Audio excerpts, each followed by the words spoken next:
Vote ചെയ്യാനുള്ള സംവിധാനത്തെ CPM ദുരുപയോഗം ചെയ്യുകയാണോ? CPM ദുരുപയോഗം ചെയ്യല്, കള്ളവോട്ട് ചെയ്യാൻ എന്ത് പണിയെടുക്കുന്ന പണിക്കാരാണ്. നല്ല പണിക്കാർ, പണി അറിയാം അവർക്ക്. ഞാൻ ചോദിക്കുന്നു, കള്ളവോട്ട് ഏത് കാലത്ത് ആരംഭിച്ചതാണ്? ഞാൻ കള്ളവോട്ടിനെതിരെ കോടതിയിൽ പോയി ജയിച്ചു വന്നതല്ലേ? ഞങ്ങൾക്ക് അറിയില്ല, ഓർമ്മയില്ലേ?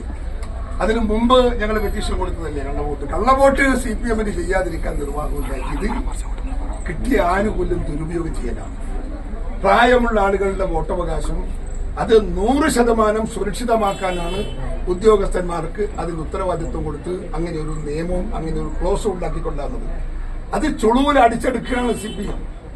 അവർക്ക് തൽക്കാലത്തേക്ക് അവർക്ക് ഒത്തിരി വോട്ട് ലഭിക്കാൻ സാധിക്കുന്ന വഴിയിലേക്ക് ആ നല്ല നിയമം കൊണ്ടുപോവുകയാണ്. അത് ദുരുപയോഗം ചെയ്യാണ്. അതുകൊണ്ട് CPM കള്ളവോട്ട് ചെയ്തേ ശീലമുള്ളൂ. അവരെ കുറ്റം പറഞ്ഞിട്ട് കാര്യമില്ല. പഠിച്ചതല്ലേ ചെയ്യാൻ പറ്റൂ, ശീലിച്ചതല്ലേ പറയാൻ പറ്റൂ. അവരെ കുറ്റം പറഞ്ഞിട്ട് എന്ത് കാര്യം? അതുകൊണ്ട് അവർ നന്നാവുന്നില്ല. ഒരു കാര്യത്തിന് ഒരു പ്രശ്നമുണ്ട്. തുടങ്ങിയത് എപ്പോഴാന്ന് ചോദിച്ചാൽ, ഏതാണ്ടൊക്കെ ഇവിടെ UDF 20-20 വാങ്ങും എന്ന റിപ്പോർട്ട്, എന്ന സർവേ പുറത്ത് ഏതാണ്ട് വന്നപ്പോഴാണ് ഇത് തുടങ്ങിയതെന്ന് ഓർമ്മ വേണം. അപ്പോ അവർക്ക് ആശങ്ക വന്നു, ഭയപ്പാട് വന്നു തകർക്കണം. അതിനുവേണ്ടി കള്ളവോട്ട് ചെയ്യുന്നു, വേറെ മാർഗമൊന്നുമില്ല. 100% ഞങ്ങളൊക്കെ പ്രതീക്ഷിക്കുന്നു. ഞങ്ങൾ ഇതിന്റെ മുൻകരുതലെടുക്കും. ഒരു തർക്കവും വേണ്ട. ഇതില് ഈ തെരഞ്ഞെടുപ്പ് കമ്മീഷൻ പറഞ്ഞത് ഈ വോട്ട് വീട്ടിലെത്തി വോട്ട് ചെയ്യുന്ന ആൾക്കൊപ്പം ഈ സ്ഥാനാർത്ഥി രാഷ്ട്രീയ പാർട്ടികളുടെ ആളുകളും പോകണം എന്ന് പറഞ്ഞിരുന്നു.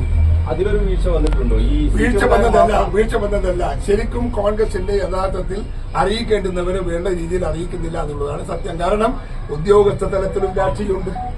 അവര് CPMക്കാരെ സഹായിക്കുന്നുണ്ട്. അവർക്ക് രാഷ്ട്രീയം കളിക്കുന്നത് കൊണ്ട് തന്നെ കോൺഗ്രസിന്റെ ആളുകൾക്ക് ഡയറക്ഷൻ കിട്ടുന്നില്ല.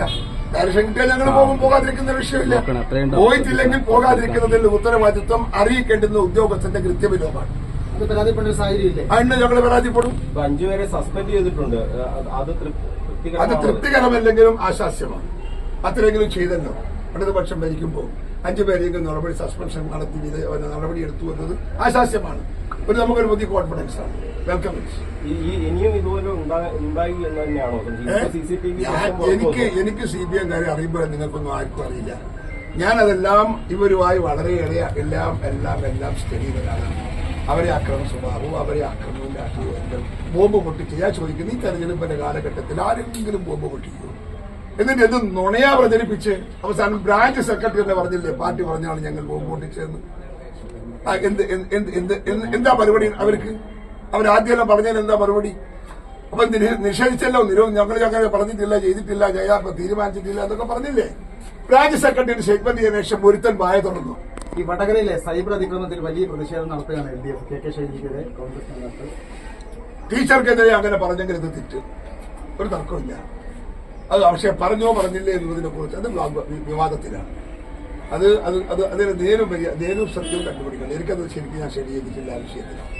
പക്ഷെ ടീച്ചർക്കെതിരെ അങ്ങനെ ഒരു കമന്റ് വന്നെങ്കിൽ it is absolute wrong. I contempt it. Kasaragod Rajmohan ഉണ്ണിത്താനെതിരെ കണ്ടൊരു വീഡിയോ വർഗീയ ചുവയുള്ള വീഡിയോ പ്രചരിപ്പിക്കുന്നുള്ള എല്ലാവരും അങ്ങനെ പ്രചരിപ്പിക്കേണ്ടത്. അവർക്ക് എന്തെങ്കിലും ചെയ്യാൻ പറ്റും. അവര് പഠിച്ച പണിയല്ലേ ചെയ്യാൻ കഴിയും. നേർവഴിക്ക് പോകാൻ കഴിയാത്തപ്പോൾ ഇത്തരം പണിയെല്ലാം അവർ ഒപ്പിക്കും. അതിലൂടെയൊക്കെ എന്ത് കിട്ടും? 2 വോട്ട് കിട്ടും, 5 വോട്ട് കിട്ടും, അവരിതുണ്ടാക്കും. Nature of CPM. ദൈവത്തിന് പോലും അവരെ രക്ഷിക്കാൻ കഴിയും.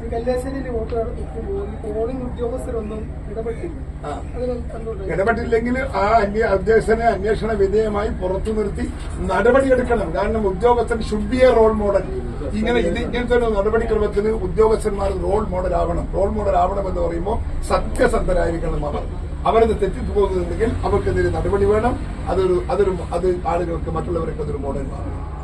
ഈ സർവേകളിലൊക്കെ കണ്ണൂരിൽ LDF എന്നുള്ളൊരു ഇത് പറയുന്നുണ്ട്. എനിക്കങ്ങനെ റിപ്പോർട്ടൊന്നും കിട്ടിയിട്ടില്ല. എനിക്ക് കിട്ടിയ റിപ്പോർട്ട് ഇപ്പോഴും തുല്യമായ റിപ്പോർട്ട് ഈക്വലായിട്ടാണ് ഞങ്ങൾ പോകുന്നുള്ളതാണ്. എനിക്കതിൽ ആശങ്കയില്ല, ഭയമില്ല. എന്തിനാ എനിക്ക് ഭയപ്പെടുന്നുണ്ടെങ്കിൽ ഞാനിപ്പോ അങ്ങ് പറഞ്ഞേക്കൂലേ, അതേ ആയിക്കോട്ടെ, ജയിച്ച ആളായിക്കോട്ടെ, എന്താ പ്രശ്നം? എനിക്ക് പരാജയത്തില്ല. ശക്തമായ മത്സരമാണ് എന്ന് നിങ്ങൾ പറയുന്നു. എനിക്ക് ശക്തമാണെന്ന് തോന്നിയിട്ടില്ല.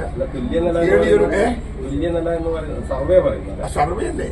ഈ സർവേനകത്ത് നിങ്ങൾക്കറിയില്ലേ, സർവേക്ക് എന്തെല്ലാം പോരായ്മകളുണ്ട്, എന്തെല്ലാം മൈനസ് പോയിന്റ് ഉണ്ട്, അതിനെന്തെല്ലാം കൺവെൻഷൻസ് വ്യത്യാസം ഇല്ലേ? ഒരുപാടില്ലേ?